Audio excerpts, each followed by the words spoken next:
नमस्कार दोस्तों, मैं Lalita Agrawal PSSM blessings audio team Kolkata से बोल रही हूँ।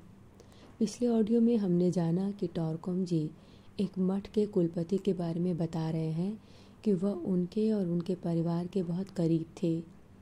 ऑडियो नंबर 68 में हम इसी घटना को आगे बढ़ाते हैं। वह बताते हैं, एक बार जब मैं कुलपति से मिलने गया तो उन्होंने बताया कि वह नहीं चाहते कि मैं सन्यासी बनूं। उन्होंने कहा, हमें साधारण इंसानों की भी ज़रूरत है जिन्हें विश्वास है और जो समाज में साइंटिफिक भी हैं। उस समय मठ में करीब 3000 लोग रह रहे थे। जब अरब और ज्यूज़ में अशांति चल रही थी, वे वहाँ अपने आप को सुरक्षित महसूस करते थे। एक दिन कुलपति ने मुझे पुरानी हस्तलिपि दिखाई जिसमें मेरे फैमिली ट्री के बारे में जानकारी दी हुई थी। उन्होंने दिखाया कि मेरा परिवार सिवास में एक आर्मेनियन राजा से संबंध रखता था और मेरे दादाजी राज परिवार के वंशज थे।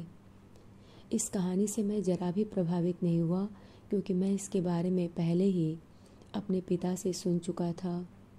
और दूसरी बात यह है कि मैं अतीत के मूल्यों से ज़्यादा भविष्य के मूल्यों में विश्वास करता हूँ। मैं मठ में अपनी पढ़ाई कर ही रहा था कि युद्ध छिड़ गया और इटली में मेरे अंकल के साथ सारी बातचीत बंद हो गई। सरकार ने मेरे अंकल के सारे फंड को फ्रीज कर दिया और उन्हें संदेह की दृष्टि से देखने लगी। उसी दौरान कुलपति को स्ट्रोक आया और वह गुजर गए। इधर मैं मठ में अकेला था। मुझे कुछ भी समझ में नहीं आ रहा था कि मैं क्या करूं।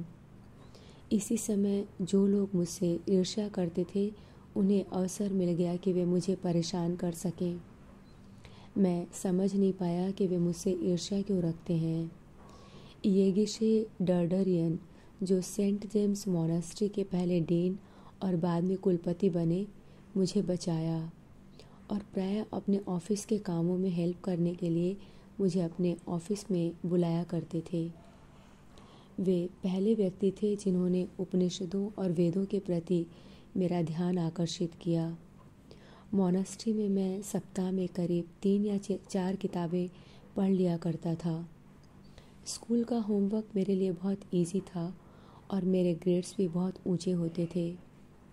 स्कूल में हाई जंप और लॉन्ग जंप दोनों में मैं फ़र्स्ट आता था।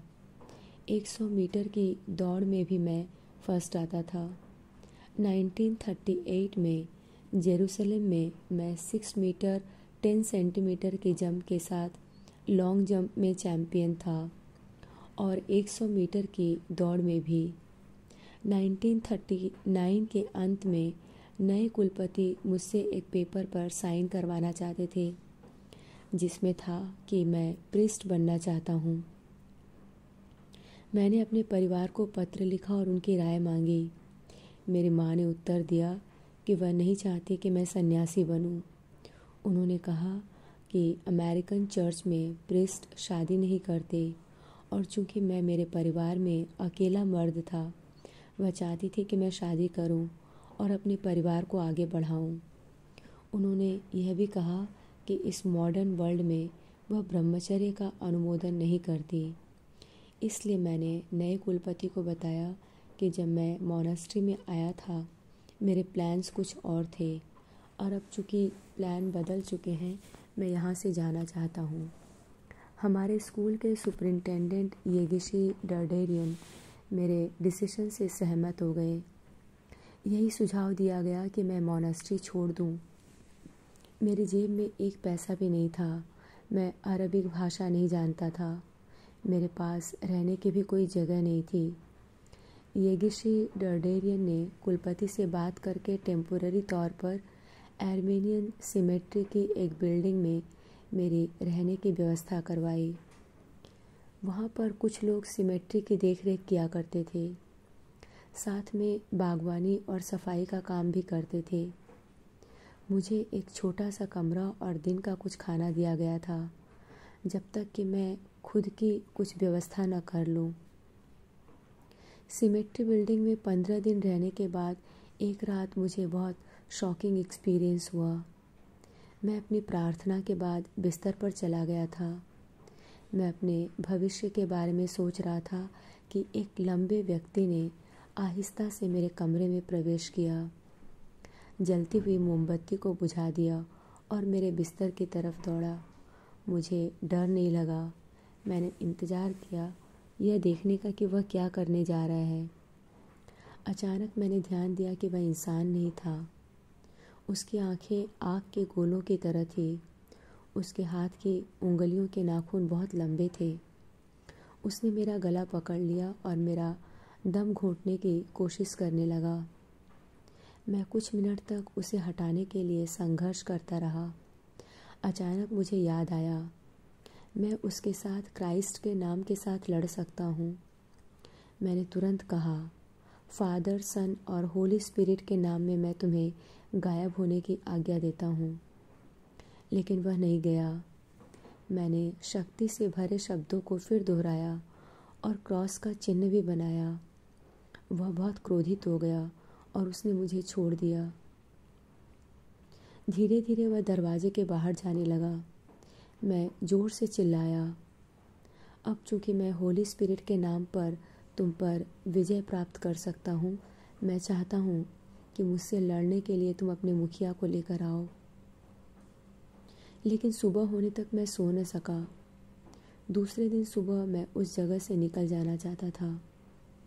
मैं काम की तलाश में जेरूसलम की सड़कों पर निकल गया। कुछ दिनों तक मैं कुछ नहीं कर पाया। एक दिन जब मैं दुकानों के सामने टहल रहा था कि एक मोटे आदमी ने मुझे पहचाना और कहा, तुम यहाँ सड़कों पर क्या कर रहे हो? क्या तुमने मोनास्ट्री छोड़ दी है? मैंने कहा, हाँ, कुछ महीने हुए मैंने छोड़ दी है और मुझे नहीं पता कि अब मैं क्या करूं। उसने कहा, अच्छा अंदर आओ, बात करते हैं। उसने कहा कि वह मेरे परिवार को जानता है और मेरी सहायता करना चाहता है।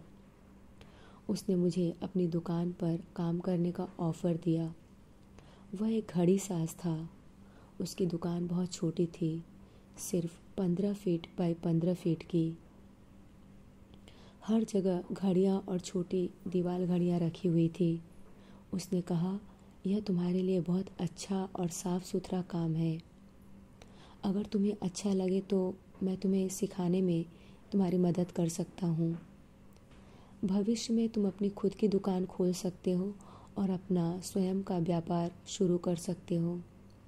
इसमें बहुत ज़्यादा पैसों की भी ज़रूरत नहीं है। मेरे पास कोई चॉइस नहीं बची थी। मैंने कहा, मैं कोशिश करूँगा। उसने कहा, इस टेबल पर आओ, यह घड़ी लो और ये टूल्स। पूरी घड़ी के सारे पार्ट्स को बहुत ध्यान से धीरे धीरे अलग करो। देखो कुछ टूटने न पाए और हर पार्ट को अलग करके इस टेबल पर रखो।